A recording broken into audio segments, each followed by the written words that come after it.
এমন কোনো বাঙালি নেই যে কিনা ফুচকা খেতে ভালোবাসে না। এরকম পাওয়াই যাবে না, হাতে গুনে। ফুচকাটা কতটা ক্রাঞ্চি হয়েছে সে তো তোমরা আওয়াজ শুনেই বুঝতে পারছো। এখান থেকে একটু আলু নিতে হবে, এই যে আলু নিয়ে এর মধ্যে পুট আপ করতে হবে। এই যে এই সুন্দর করে পুট আপ করতে হবে। চাইলে তুমি মচমচ করে খেতে পারো, চাইলে তুমি এরকম জলের মধ্যে ডিপ করে মুখে টপাস করে ভরে দিতে পারো, সেটা তোমার ইচ্ছে। ওই যে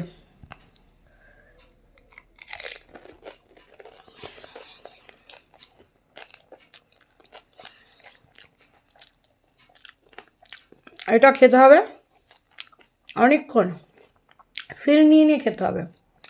আর খাওয়ার পরে কি বলতে হবে? সেই স্বাদ। কি বলতে হবে? দাঁড়াও, এই দেখো একটা ভাঙা ফুচকা,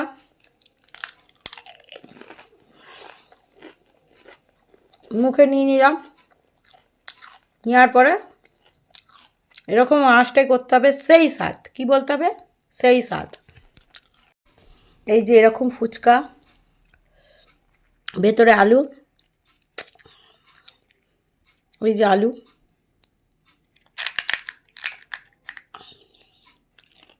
মেয়েরা যেরকম খায় ডিজাইন করে করে, মানে এমন করে খেতে হবে যেন আমি খেতেই পারি না।